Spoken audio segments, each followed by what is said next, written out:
All right. Happy Saturday. Happy Saturday. We're back. Well, you took down my quote that I always have up there, which is this one, which says the world is a dangerous place to live, not because of the people who are evil, but because of the people who don't do anything about it. And that's the motto of the watchdogs. Mm, That's why we try to do something about it. I put that up there before every watchdog show because, see, we are the people that must do something about it. If we don't do anything about it, then nobody else is going to think that they have to do anything about it. So we have to set that example ourselves by doing what we think is right. You didn't call to be on this show, I know. So you don't know I got a 12 o'clock show every 12 o'clock. caller. Yes. How you doing?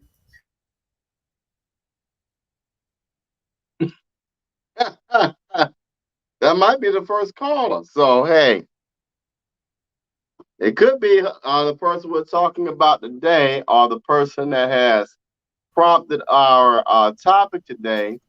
And for those of you who have been in a bunker or lost in the world somewhere, you all recently saw this week where I call her an advocate and an activist for the people for voting rights, but Stacey Abrams, Stacey Abrams, former gubernatorial candidate, has decided to jump back into the race against Brian Kemp. And so we all know was cheated last time, because Brian was the referee, the candidate, and the judge, and was able to manipulate things in a way that helped him out. And so Stacey was disenfranchised, but she's back after doing so many years of Civil Rights Act, Voting Rights Acts, and creating Fair Fight. Let me tell you, Julius, I am thankful for Fair Fight. Fair Fight endorsed myself a year ago. And so I just, what are your thoughts? I mean, Stacey's back in it. Well, my thing is this. Um,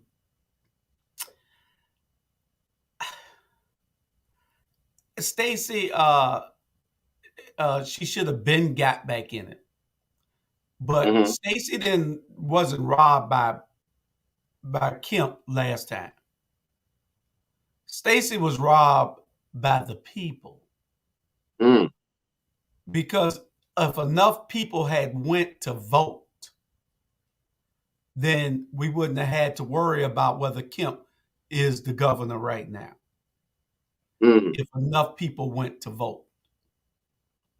And that was the problem. Enough people didn't go vote. And so it wasn't Brian Kemp's fault. It was our fault by not pushing hard enough. We all did what we could.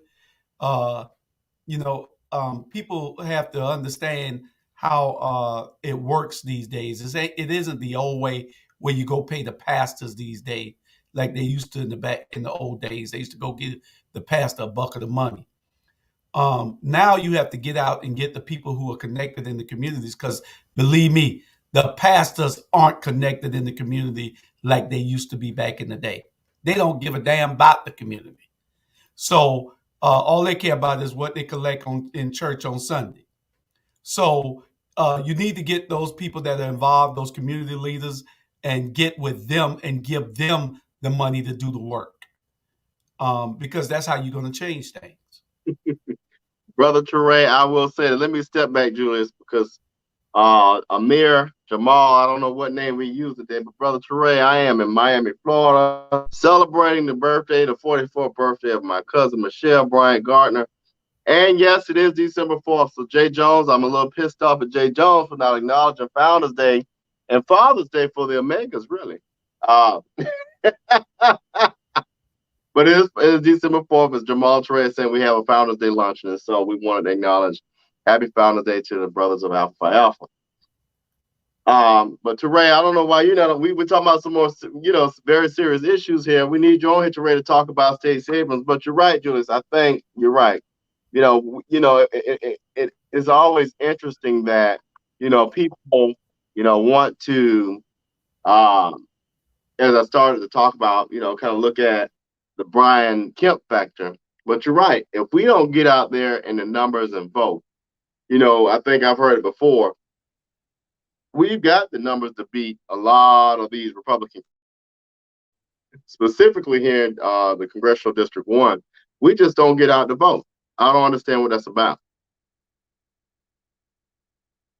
Well, it's something that we have to do, and we have to do it in large numbers. And this is what it is. It's about registration, education, participation. Mm-hmm. And if we don't do the registration part, they can't vote unless you're registered. Then we have to educate them on who is a greater benefit to them. Yeah. Who is going to do something for them and who's going to do something against them. People have to know that, because a lot of times people vote for people who are a detriment to them. You don't vote for somebody that's a detriment to you. That's like feeding yourself poison. Yeah. A slow death. Which we do anyway by eating all this damn fast foods. But anyway, but and then it's about participation. You got to get people to understand that your vote counts. I've heard several people tell me, well, my vote didn't count. It ain't going to count anyway, so I don't go vote. Really? Really? You don't go vote because you don't think your vote count. All your votes count. It's going to become a day where it's going to be a 5-10 vote margin. So everybody have to vote. Once you register, you get educated, you have to participate. So you have to vote. That's right. And Teray put this comment here. Go ahead and send Teray the link, because I want, Teray, as a good place, good point here. Clear view. I want folks, you talked about a minute ago, Julius, about education and participation. A lot of times we complain and we get things like Yammer and the misrepresentation there. But folks need to understand it goes back to the education part. When you fail to vote, it's an old saying was just said, whether if you don't advocate, you're basically agreeing with the opposition. So when you don't vote, you're giving a free pass to people to make decisions that impact all of us, right? So we got the clear view. We go to things like Yammercroft. We have a council person representation solidly on things that are detrimental to allow folks like Brian Kemp to win. You're signing off on policies and you're agreeing to policies that are detrimental to our people. So you got to get out here to vote. And how do you get back to vote? So let's go back one further, registration. We need every organization, civic organization, grocery store, whatever, to register people. Then we got to educate people. I've been an advocate of this for a while. As a matter of fact, in District 5 for the Chatham County Party, we have SOCU who's working on a piece around how do we educate voters in the 5th District, right? So we educate people on why it's important to vote and what they're voting on. And then the participation part.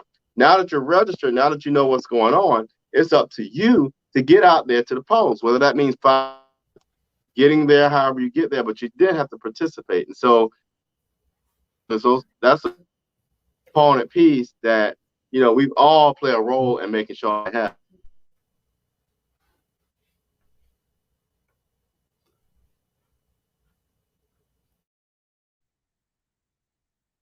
And to go back to that Clearview comment, it's like this. So, for example, I want to use Medicaid, for example, Medicare and all the healthcare pieces.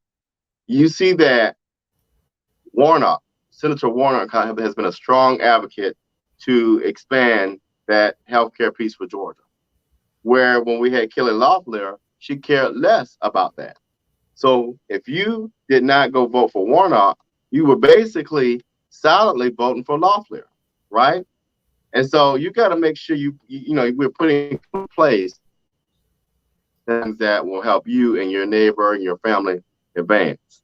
And so I don't know, I just don't understand why people, don't see it that way, or just don't find it a priority. Oh, this is just, my vote doesn't count, or This is just a local election. Hell, local elections have more impact. Well, and that's true, because it works from the bottom up when it comes to electing people. It works from the bottom up, because one thing that I always tell people: if you think that your vote don't count, if you think that the elected officials are overlooking you, it's for one reason. It's for one reason. They know you don't vote, so you don't matter to them. Mm-hmm.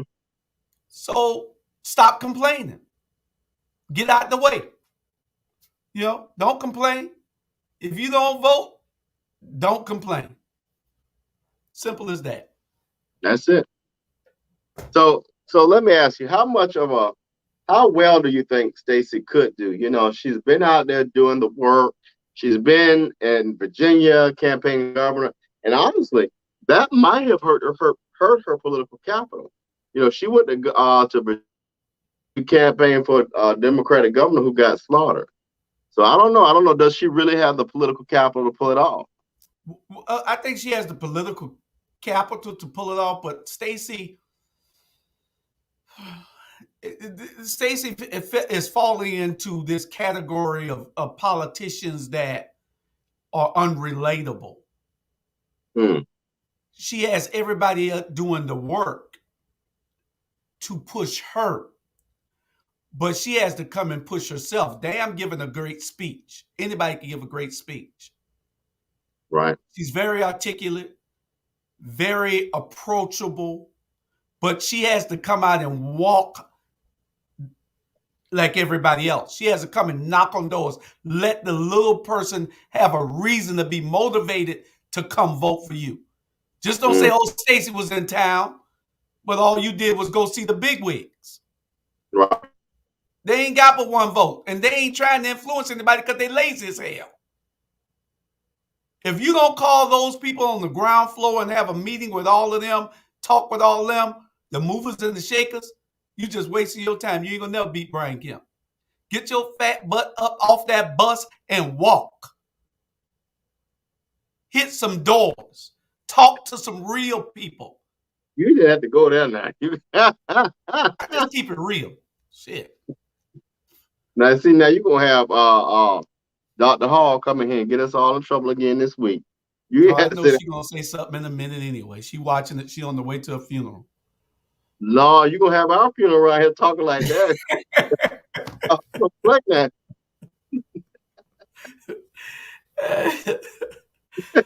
Yeah, the Stacey Factor. The Stacey Factor. Stacey, you have to be more relatable. You have to get out and shake some real people hands. Damn, shaking elected officials' hands. They can't do nothing for you because they all fake. Damn near. They fake. So, the people voted for them just to vote for them. They have to be able to reach the people. Get out and talk to the people. Now, let me ask. Now, but then you add the factor too of I think Warnock will be, on the ballot. You have Warnock, you'll have B, of course, and a number of other candidates. It could be a situation where we end up with an all-female legislative body at the executive level. It could be. It could be. But they still, the only way that they got that female power. They got, because the females outvote the men, because the men are just lazy as hell and don't think that they have time to go vote. And so we had to get the men to start voting too in a larger number, a larger percentage. But you got to get those people who can relate to the people.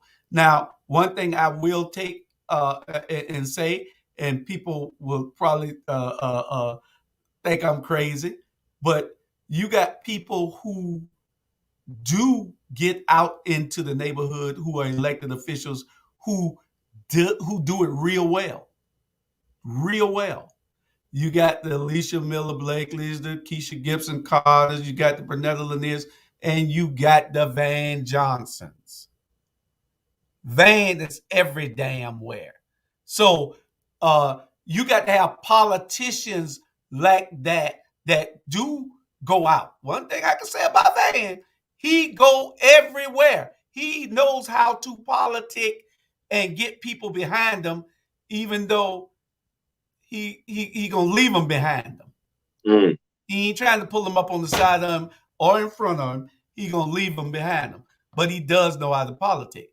You got to get people that are relatable to the people who can persuade some people, influence them to vote for you. And that's the way you win elections. You got to have a person that's relatable. You got to knock on those doors yourself. You got to go into those neighborhoods yourself. And if you go into those neighborhoods and do the work, then people will say, damn, Stacey was down here in Yamacraw. Oh, man, she was down here. You know, they love that. Stop going to the big functions and talk to the little people. The little people are who is what matters. You know what? Those are lasting moments forever. Obama got out and knocked on doors. Obama got out and walked and talked to people. That's how you change people's minds. That's how you motivate people. And until you do that, you ain't gonna be that type of candidate that can change the world. You know, but anyway. No, I never understood why we, and I mean we as an organizations, candidates, folks of influence, voter registrations, don't go into the West Lakes, don't go to Yamacraw, don't go to the Hitch Villages. Those are areas where the education and the registration have got to show up stronger. Correct. You know, and Warnock's one of my favorite people. You know, I'm not sure if you've done this, but go out to the Caton homes. You grew up there. What better way now than to say, you know, a U.S. Senator went into Caton Home, Fred Wessels, Hitch Village, just to talk to the people. That'll be so impactful, not just for the adults there, but to see somebody that looks like them who has gone from what, you know, some of their conditions of living to now being a United States Senator. How magical that story could be, you know, who's now the leader of Dr. King's historic church in Atlanta, who to get there had to figure out a way through Morehouse College so he could be successful. So that's a magical story that it'd be so impactful, not just for the adults there, but for the young people. That's correct. That's correct. And that's what has to happen in order for us to change anything. They have to understand there's a new way of politicking. And if you don't get on board with that new way of politicking, you're going to be left behind. It's, you know, it's, excuse me one second. But yeah, it has to happen like that. You have to understand the switch, the change. You can't do it from like they did 30 years ago. You can't. It doesn't work no more. You have to evolve into a new thinking. There's young people out there that you aren't reaching that needs to be reached that can vote for you. And if you don't do it, those things, if you don't do those things that are necessary to reach them, then they feel like you don't relate to them, so they're not going to be motivated to come out and vote for you. They're not going to call all the other friends and get them excited about voting for you. So you got to, it has to be a change. You have to have young people on these campaigns and get all these old people out the way. Old people are going to vote anyway. You know, you don't need to persuade them. And I see this comment from Andre. Don't just go when you need something. Andre, you hit that nail right on the head. You know, that's another piece that baffles me is that, you know, I don't understand why they're not more virtual town halls, right? And I'm not any candidate. I will say that I've seen more town halls at the local level. More specifically, I'll speak to District 5, where Commissioner Milton and Alderwoman Shabazz did hold a town hall in person, really. I did ask them, hey, could you expand it to Zoom for the elderly? But it's good to see that type of stuff. You know, folks need to stay in touch with the people more often, whether you running for office or not. You got the Hungry Club Forum. That's a piece for people to get kind of exposed. You got ATR, which is another piece for people to get exposed. People is important, and I think far too often. Robert, but the thing, what happens is people get a little bit hung up instead of, and that's a great idea that you just brought up. Maybe you should call Stacey and tell her to do that. That she needs every night before she goes to bed to have a 30-minute conversation on Facebook. She needs to always have a planned 1 hour town hall every day that people can get on and relate to.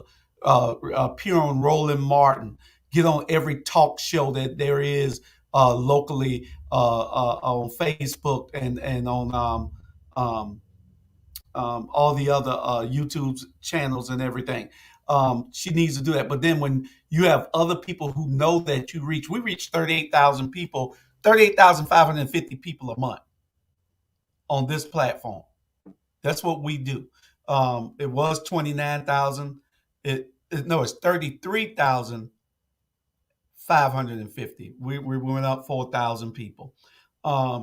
So we're putting out, without a whole lot of help. It's almost like me. I'm a one-man show, and I'm serious. I'm doing everything here until my help returns. So to help build something so we can get this information out to the public, you got to have those people who know that there are other assets that can be utilized, and not hate on that particular person. What you're trying to do is get something accomplished. So if ATR can help anybody to move or advance forward, then you need to utilize ATR's resources and contact us to get your message out. Because if she does what you just said about holding that town hall, she got to make time. You got all the people in place, you got all the money you need, you got fair fights, you got everybody behind you, you got all the big politicians. They're all gonna be behind you. She got the clout now to get that fundraising machine in order, so where she ain't got to be on the phone like we have to be. We had to be on the phone every night calling people for money. She got the resources to do it. All they got to do is drop her name now. So she has more time to relate to the people. But she has to be coached right to do that, because she don't know every damn thing, and then she an old politician anyway. She young, but I'm saying she still got old school methods. Right. So she has to be able to utilize everybody. I like that idea though. She needs to do that every day, or at least she can have a Sunday night conversation. That way you get the church people too. And you want everybody to share throughout Georgia. Call all your friends throughout Georgia. She need me running a damn campaign is what she need, me and you. Anyway. Yeah, I'm already tired of stuff, but let me tell you this here. We're talking about down ballot.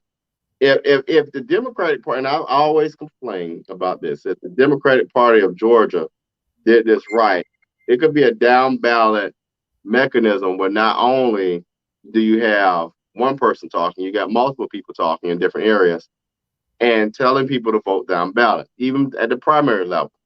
But I don't know. What are your thoughts about that? But don't lean that way.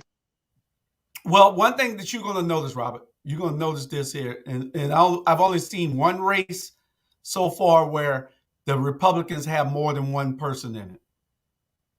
One.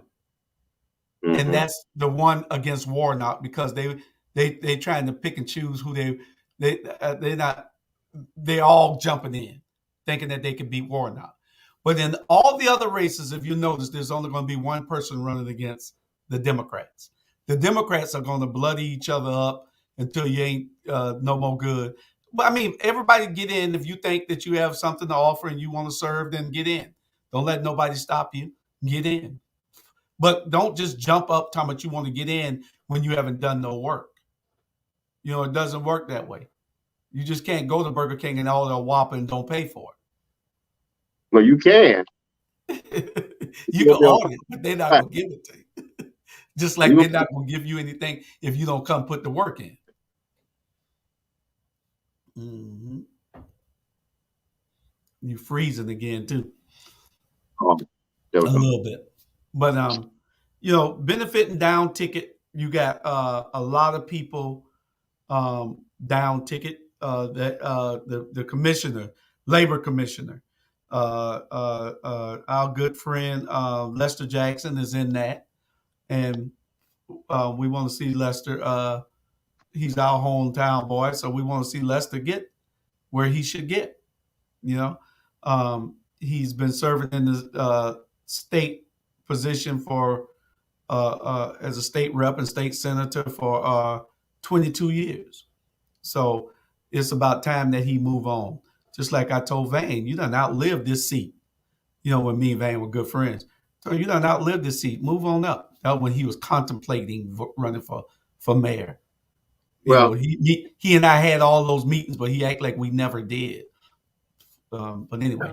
Yeah, I mean, and this is a topic we want to kind of slide into. One that I was hoping that, I think we were talking earlier, Julius. And I felt like this. Lieutenant governor is an important seat. I think this is one where you talk about Lester. I think Lester's done a fabulous job. I think he's done really well. He relates with the people. I think he would be a great compliment to Stacey as lieutenant governor. But I see, Van for lieutenant governor. I don't know. I can see Lester for lieutenant governor. Van or Lester? Van, you should run for lieutenant governor. Do you mean it in sincerity or you mean it in sarcasm? Get him out the way. Shit. Run for lieutenant governor, man. But anyway, well, I don't know how much clout he got outside of Savannah. But in order to carry the state, you're gonna need this southeast also. That's gonna be the pushover, the what takes you over the top. He don't have too much clout in Atlanta because the woman he just endorsed the other day got knocked out the box. She got beat to death. The one Van endorsed in Atlanta. They say we don't need no more. Well, Stacey might be tapping him to do some work down here. I don't know. So I don't know. Stacey taps, and you think that might help Brian Kemp? I don't know. In it. Hey, Donald Trump already endorsed Stacey Kemp. Stacey Abrams. What am I talking about? Stacey Kemp. Sherry, he already endorsed Stacey Abrams. So I don't know. And then you got what's his name? Former Senator David Perdue, who's considering running for governor. But look, now I think there's a number of candidates. Matter of fact, one of my fraternity brothers, I can't remember his name, running for lieutenant governor. But my thing is, at that level, you need somebody who has been out there. That's why I say I wish Lester would have run for lieutenant governor. He's been out there. He's got great charisma. He does good work. He's been in front of the people. He's a people person. I think he would be an awesome candidate for lieutenant governor. Well, if Brian Kemp is the only one on the Republican side that's going to run, and Donald Trump gives his endorsement to Stacey, then that's awesome. Donald Trump is an idiot. Nobody wants to be associated with him but some more idiots. But if Donald Trump did that, it's only because he's in his feelings. Jamal, I sent you the link in case you wanted to come on here and say all these things that you're saying. He's scared. You can come on here and say anything you want to say, Jamal Torre. The link was sent to your Facebook and your email. He's scared. My frat brother. Yeah, he's probably doing a tour. But Donald Trump is an emotional beast. If somebody pisses him off, he don't care what it is. He wants to get them back. But he don't understand politics. He just got in and lucked up because we were asleep at the wheel and crashed in 2016 when Donald Trump won. We were asleep at the wheel and we crashed. Donald Trump is an idiot who lucked up and became president. They thought that he would do something because of his business uh, uh, background, but Donald Trump showed who he really was, and he's an idiot. That's why the people turned down in record numbers to get rid of him. So Donald Trump giving Stacey, I wish he'd come out and he get all those rednecks to vote for Stacey. That'd be great. Yeah, we're gonna see how far he goes with that. But before I bring up this next comment from Better Savannah, it's interesting that I want to step back to this endorsement that our mayor made for Felicia Moore, and how, I think, and I'm not saying that made or break Felicia Moore, but it was interesting to me that, when you start talking about how you campaign and all that, how she came out against, allegedly, she came out against the strip clubs, and people, hate it or not, I don't care whether you like it or not, but the reality is sex work is a profession. I don't care what you feel about it. It is. And so when you talk about shutting down strip clubs and all that, you are impacting worker professionals who now would then be out of work. I don't know why she thought that was smart. Well, somebody said that she didn't do that was a rumor, but and we just took it and had fun with it. But you cannot shut down the strip clubs. No. The best chicken wings in town are in the strip clubs. So you can't shut the strip clubs down, sister. You're employing a whole lot of women. You're employing the money is being spent. A lot of liquor, alcohol is being revenue is being generated for the state. Oh Jesus! It's a lot. It's the restaurant business, chicken wing business go out of business. It's a lot of factors that you have to consider when you talk about you want to shut something down that's real popular. Atlanta has the most famous strip clubs in the country. They travel all over the world to come to Atlanta strip clubs. So why would you talk about closing something down where everybody come to? You lost right there. They said it was that she really didn't say it. They said that she said it in joking to somebody. Somebody took it serious. When you were mayor of that kind of a city. Yeah, but it was some time ago that she had said it to somebody. Yeah. Because they run office in Savannah and saying something against the labor union, you done jacked yourself up. Yeah. And by the way, I want labor unions. I need y'all to know that. They didn't know it last time, even though I told them I come from a family of laborers. So just keep that in your mind, my labor union friends and family. I love y'all. You said you had a question from Savannah? Savannah? I'm up here now is that, we need to tie it to what we're talking about, but they said, when is SCAG going to pay their fair share via a pilot program? I think that's a great idea, honestly. And when you start talking about political stuff, how great would it be for that kind of a pilot program to look at, like the graphics folks and the folks that do graphics and art and things like that, to help out some of these pieces where people need support around getting internships and so forth and so on. Well, SCAD is just stupid though. SCAD has so much to gain if they would really have the public behind them if they did stuff for people, marginalized people, the underserved people, besides giving out a free turkey every now and then or whatever they do. That was so minimal the other day that I saw they were doing. SCAD has too much money to not reinvest in this community. You wouldn't be asking for pilot programs to be instituted against SCAD. And the pilot is, in case people don't know, is pay in lieu of taxes. That's what it stands for. Since they are they're tax exempt from being taxed for the city and the county. Then the pilot programs is pay in lieu of taxes. And we're trying to get SCAD to understand that they need to give back. They need to do something. Or our politicians got to have enough backbone to say, okay, there's a moratorium on your tax exemptions. Anything you buy from now on is not tax exempt. It has to be a limit of so much that you can take from the people, because you're really taking tax money away from the people, even though you're putting money back into the community by bringing all your students here, all the buildings, all, the electric company don't give them no damn break. Why are we giving them a break? Mm-hmm. The water don't give them no, sewage don't give them no break. Why are we giving them a break? SCAD needs to pay what they need to pay. The SCAD go to the bank for a loan. The bank ain't giving them a free loan. SCAD need to pay taxes just like every damn body else pay taxes, and it's unfair. They own more property than anybody in this county. They're going now to try to take over Atlanta. They got colleges all over the world, and it started right here in Savannah. Oh yeah, my thing is, and a lot of higher ed institutions get this type of break, which is unfair. I agree, it's totally unfair.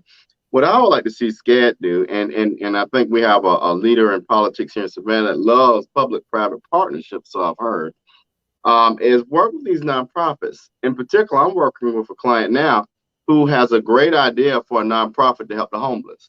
So how great would it be to restore some of these historic homes to then put someone like my client in charge and contributing these homes to this nonprofit, get people off the streets, feed them, rehabilitate them, restore them. This idea of restoration of these individuals.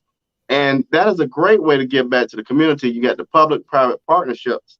And then if the city would get up off of their ass and give some money to these nonprofits instead of putting bricks on Broughton, then we start seeing things the economic components coming together, and we don't have people on the streets. We don't have people committing so many crimes. Because again, instead of bricks on Broughton, we also need to be to these youth programs. I just you're so right, Dr. Bryant. You are so right. Because if the money is not being put where it should be put, and bricks on Broughton Street, they're investing in the future of tourism on Broughton Street so that taxes can and the tourism industry can continue to flourish. Downtown looks good, but you got to invest in every part of the city, and you're not doing that. I heard recently that Van has started a Asian task force, and we are a little off topic. Y'all excuse us because we don't cover so many topics on the Watchdog. We do that on all the other shows, but Asian task force. Asian task force. Can y'all hear me? Asian task force. Have you seen any homeless Asians? Have you seen any broke Asians in this city? Have you seen any Asians being underserved or marginalized? What the hell do you need an Asian task force for?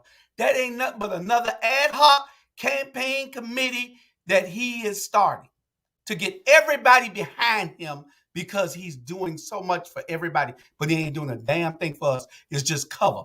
Now, like I said, I'm only going to give you credit where credit is due. He's a great politician. He knows how to get out in the business, in the street, and handle his business in the street. He don't. Behind the desk, he does it. In the street, he does. And he's doing this here with the Asian community. What do you need an Asian task force for? Please tell us. Please tell us. I don't. Can you tell me? You might know. Bless his heart. Do you know? I'm trying to figure out what the fuck we need. What the hell we need an Asian task force for? Here's the thing. Let me talk about these task forces, and I'm gonna be, it bothered me to know that we had a task force on race or diversity or whatever it was called to only come out and say that Black folk are disenfranchised, as if we didn't do this. So I don't understand what's the purpose of the task forces, and if anybody watching, help me understand what is I'm lost. What's the overall outcome? What is it supposed to do? Is it supposed? And I go back to what you said, Julius. It's almost like And I'll be honest, is what Stacey's doing. Fair fight really was a strategic move, a good one, but a strategic one. But the task forces are really just a behind the scenes building of a campaign team. That's it. That's it. That's all it is. That's all it is. We got bigger issues. We got people that are sleeping on the streets. We got people who are dying on the streets every day. You want to do something after you came out with that diversity task force on diversity? Implement something. Use that money. Stop wasting time and brain power on a task force that's not needed. Hey, you need with the Asian task force. Well, you help those that need help. And I just don't understand, why hasn't there been a crime task force, or is there? I mean, there's a number of crime issues, and yeah. Got one. This one somewhere out there. I don't forgot what the name of it is, but he has some type of crime task force, and all those brains that he put on that Asian task force should be put on there. All those things that they came out in these studies that he's already done for the last 2 years, start implementing some of them. All this money that you're spending, put the police in every one of these neighborhoods riding like they're supposed to be riding. You can go through some neighborhoods and don't see a police for hours. Well, this is the thing too. And it is for the listener, if you really want to create a group of people or a commission or whatever who wants to implement change, put people on the committee who live these experiences every day, right? So if you're going to create a crime force on a task force on crime, I want you to pull some of these mothers whose their sons have been killed. I want you to pull some of these folks who live in the Caton homes, who see this stuff every day. I want you to put folks on that commission who live and breathe and see this stuff every day. That's where the solutions come. Stop picking people who got all this money and who don't experience this stuff, who live over in Habersham Woods and have a nice living and life every day. Pick people who are hurting. Pick people who are really living, breathing in the trenches. That's who's going to tell you how to make change. And it's funny that you say that, because you're exactly right. You got to pick people who can make a difference, not just who are your friends or who was recommended by somebody or who has the educational background. Education backgrounds do not get problems solved. All they can do is probably analyze the data off of the paper. But just like they had the czar that the county was paying through the city, that Pastor Lee used to be over, and then they had this other guy that was over, and then I don't know whether they got anybody over it now. But anyway, that person needs to be somebody who can go into the community and talk to people. Right. That person shouldn't be a person. They brought the guy in from Chicago to be it, and he quit and went somewhere else. He was there less than 90 days.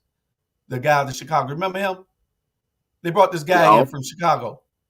That person should be somebody that's local, that could go in the community and talk to these kids who are out there doing all the shooting. There was a gun violence czar, whatever it was, that person was. No, that was dumb. At the end of the day, somebody from academia, because all a person from academia can do is read a damn a stat and analyze that. He can't do nothing else. He can't go talk to nobody in the neighborhoods, because he can't relate to these kids. Hire you somebody who can go out and make those truths. Who can go and talk to these kids about stopping killing each other.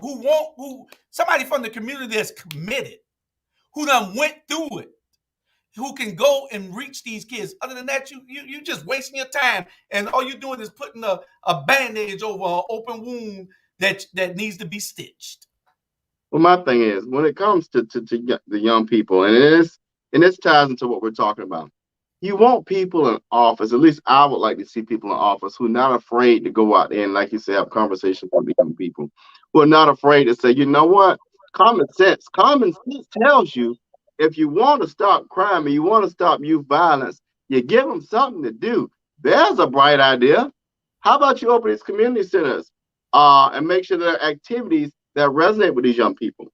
How about you give them something to do? Even when I was growing up in Savannah, the only thing you had to do, and people about to get pissed with what I'm about to say, the only thing you have to do is to have sex and go out there and get in trouble. So what you gonna do? You do what's in front of you, right? Few of us had people like my mom and dad who were retired by the time I went to middle school. So my choice was get your ass something to work. But we got to stop sitting around here spending money on this bullshit and making sure we put people in office who understand that common sense tells you keep these young people active, get out there and talk to them, quit being afraid of them. Stop being afraid of these young people. They'll tell you if you sit there and listen. That's right. Hell, you sit right there and and this is what bothers me with folks. If you see a problem in your community, you pull a young person aside and you don't chastise them. You don't make them feel less than. You say, what's going on here, young brother or young sister? What's going on? When you learn what's going on, then you can address it. You don't chastise them. You don't make them feel less than. You say, okay, let me show you a better way. And you do that through words and action. That's correct. That is absolutely correct. One thing we got to find out to get back on subject for a second is Georgia red, blue, or purple. What can we do? What can we do to make Georgia? That's what time. Her stuff is on the couch downstairs, so he throw it on the bed. Yeah, we have to make sure that is Georgia red, blue, or purple. If we want to turn Georgia blue, really blue, it has to be the same turnout or way better than the turnout was for Warnock and Ossoff. It has to be way better. I think Georgia is blue. Our problem is, and I think Jay Jones says this enough, is that we got to get people out the vote, motivated and get out the vote. And that just takes really motivating people and letting them understand. It goes back to the education piece, letting them know why it matters to them. And when you realize that all these things are tied to your everyday budget, your everyday living, your everyday ability to pay for gas, your everyday ability just to get good credit, when you understand how that's intricately tied to all of that, that motivates people to get out and vote. Yeah. Well, we're going to be pushing it here on this platform because education, registration, education, and participation is vital to the survival of our people and our communities, no matter who live in them. So we have to get this done. And the only way to get it done is through those nonprofits and those people like Soros and Fair Fight and all those people who can fund these things, who can pay the people to go out and register people, to educate them and to get them to participate. That's where you start at. You start there to increase your voter base, and you can win these races if that happens. You know, I'm gonna throw this other topic up, and then we're gonna shift into the Bulldog mode. But you said who's Riverwalk? Riverwalk has brought the cottages over on 38th off of B Road. What's been in the newspaper recently, all over the newspaper, all over the news media. I think the city went out there with all their people the other day, with all the city, all the women and all the persons. They own Hampstead off of Hampstead, the old apartments off of Hampstead, off of White Bluff.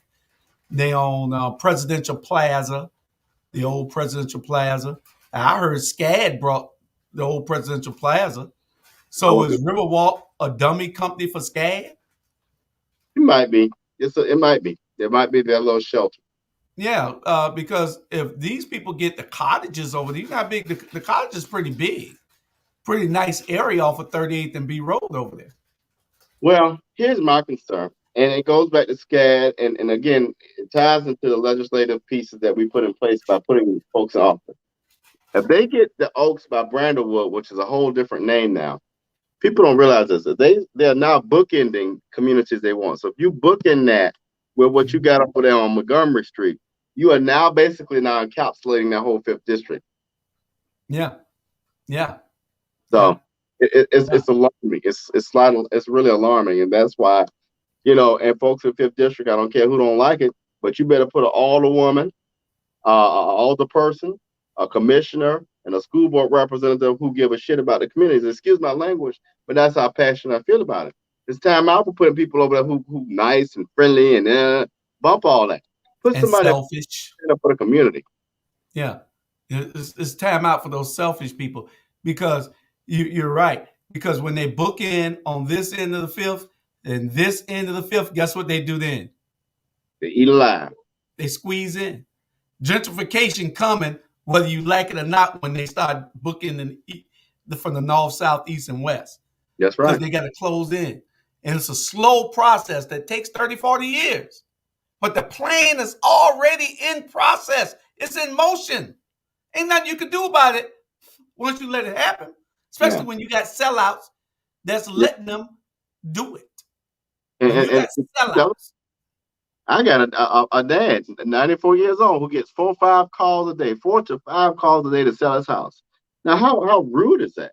So I can only imagine what Carl Murray and Aldrin and all other folks in 5th District, Taylorville, getting millions of calls to sell their property. Now, these are hard-working properties where people built these homes brick by brick. And now you want them to sell them just so that you can make more money and not pay taxes? Come on now. Hey, tell your cousin she on Facebook all over the world.